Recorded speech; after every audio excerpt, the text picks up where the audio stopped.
Page 134, we're continuing our lesson on writing and evaluating numerical expressions, or really is a lot about just order of operations. So before we get going here, 134, we're going to be looking at number 7 first, but before we do that, just a reminder about the order of operations. So you can either remember the word that's not really a word, or you can remember the saying we talked about. So again, order of operations, either you can remember as PEMDAS, or you can remember please excuse my dear Aunt Sally. And again, we talked about that before. When you do these,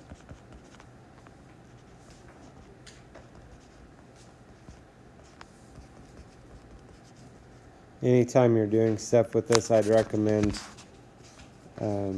writing this down just to refer to as you're working the problems out. And remember, the last two steps, it's gonna just depend on the problem. We work from left to right, so multiplication and division, whichever one's furthest to the left we'll do first. Adding and subtracting, whichever one's furthest to the left we'll do first. So with that in mind, we're going to look at number 7.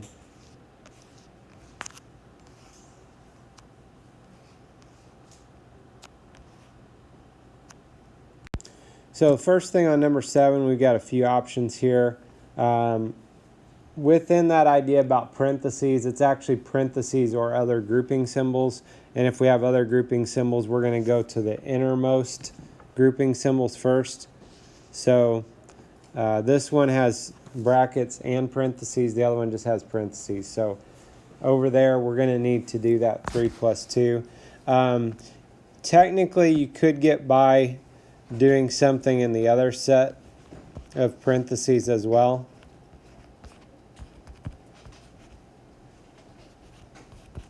Since they're totally separate from each other. But we'll just go one step at a time here. So 3 plus 2 is 5. And once again, as you work through these problems, if you can mark what you're doing, so it's easier for us to look at and see the steps that you did to solve the problem. So at this point, now we are still looking for our grouping symbol stuff that we can work with in parentheses. The first set of parentheses, we've actually got two things happening. We've got subtraction and we've got exponents. So we have to go back through that order of operations and make sure we remember exponents is going to come before the subtraction with that order. So we're going to do that first in this grouping symbols. Remember, if you square something, you're multiplying it by itself. So that would be 5/10 times 5/10. So when you multiply that, you can do a second line of zeros if you want. It's not going to change anything. Move 2 places, and that would be 25 hundredths.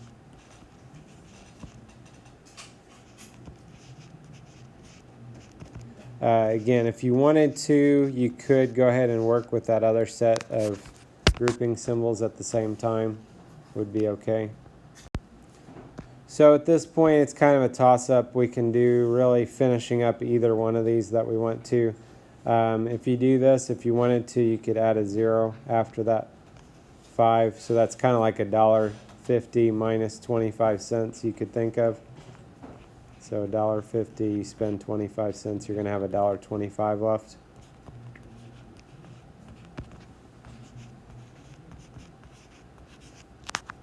Then we can finish up with our grouping symbol stuff. Notice I took the parentheses off of that one because there's nothing left for me to do there. There's only one number there.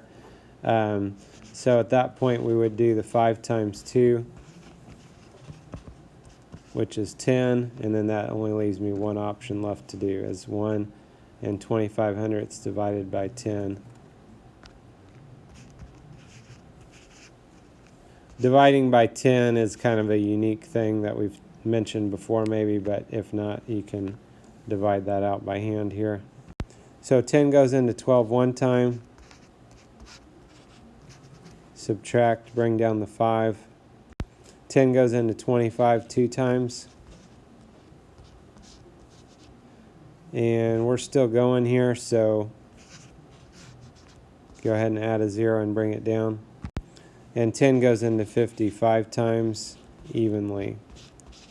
So our final answer would be 125 thousandths, or if you want, you can put a 0 in front of that. I just mentioned a minute ago the idea of dividing by 10. When you divide by 10, your decimal just moves one spot to the left. So that would have been a shortcut we could have done otherwise besides dividing it by hand.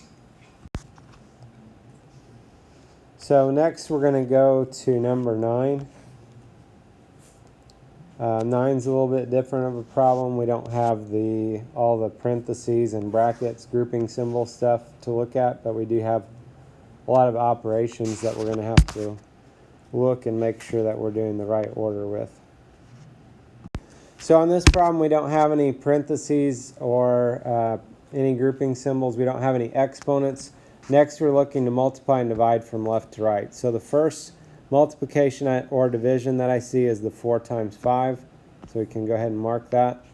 I know when you guys do these problems, it's a little bit of work writing all the stuff down, but it will definitely help get the right answers by doing that. So it's worth it. So if we do that, 4 times 5 is 20. And then we're just going to bring everything else down. So next in order, multiplication and division would be the 20 divided by 2, which is 10. Again, it's not just reading a book here, so we don't just go left to right on everything. So next, to finish up the multiplying and dividing, would be 8 times 1.5, so that would be something we would work off to the side here.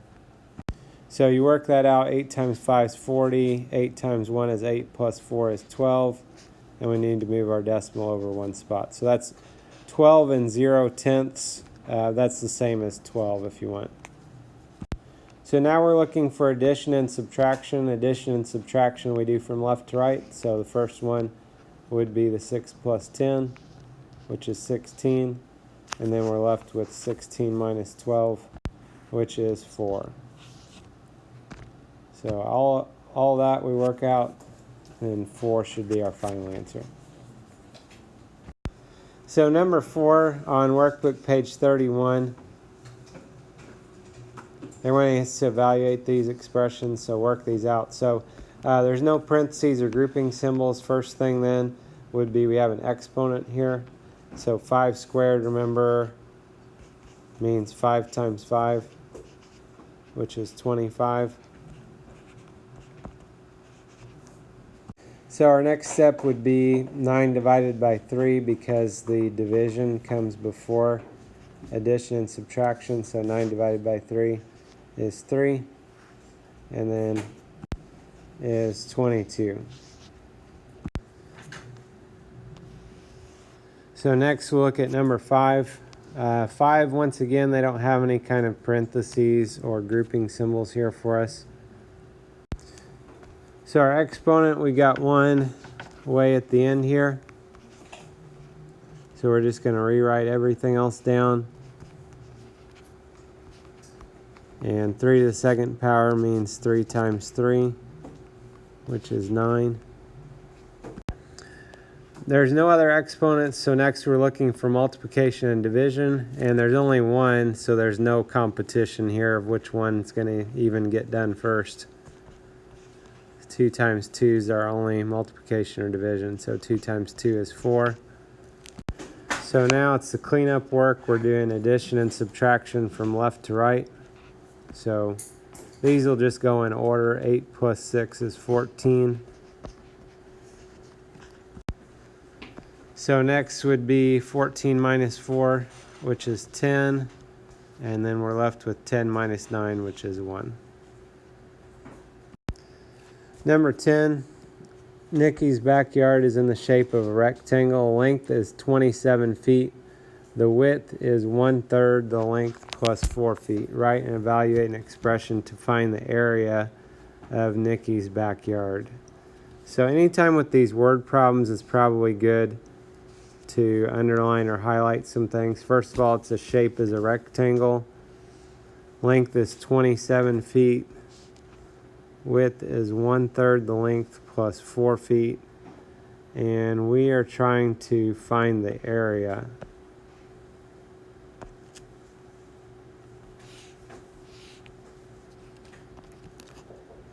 So if you want to on this, wouldn't hurt to draw a picture about what's happening.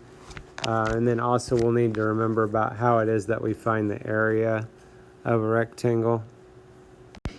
So area of a rectangle is equal to length times width. And usually we'll just write it like that. If they're right next to each other, that means they're multiplying them together. Next thing is going to be, we can fill in some missing information on our picture. So our length is 27 feet. They're telling us that. So the width they're telling us is 1/3 the length plus 4 feet. So that's the length, remember, was 27. So that's 1/3 of 27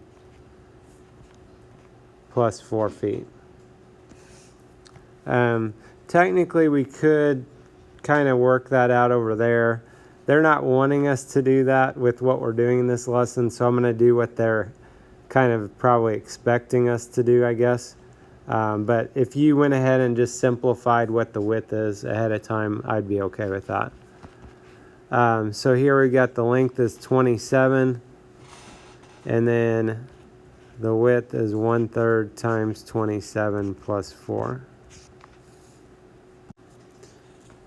So at this point, we're now looking for order of operations. We do have parentheses on this one if we wrote it out like this. So we'll go ahead and do the 1/3 times 27 first.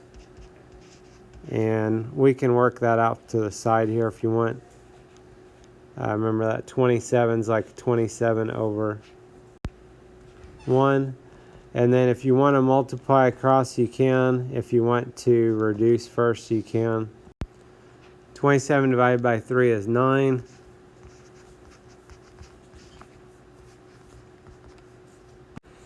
Now we're going to finish off inside of our parentheses here, so we can go ahead and add 9 plus 4, which is 13. At this point, I'm not going to totally drop those parentheses because there's a number right next to it. Otherwise, you would have to put a multiplication symbol. And it is assumed that we're going to be multiplying these at this point. So 27 times 13. So if we do this, we got 3 times 7 is 21, 3 times 2 is 6, plus 2 is 8. Place value 0. 1 times 7 is 7, 1 times 2 is 2. And we add those together, it's 351. This was in feet, so the area would be 351 square feet. Number 12, Ivy's basketball team scored 38 points in the first game. In the next 2 games, they scored a total of 77 points. For every point scored, 50 cents is put in a jar to use for a party after the season. Ivy says you can use the expression 38 plus 77 times 5/10 to find how much money is in the jar after the 3rd game. Is she correct? And explain. So she is actually not correct. The reason is, if we follow our order of operations, we would need to be multiplying here first. We'd multiply the 77 times 0.5, and then we would add 38 to that amount. What we actually want to do is add together our points first of all. So if she would have put parentheses around the 38 plus 77, then that would have been correct. Adding the points together and then multiplying by 5/10.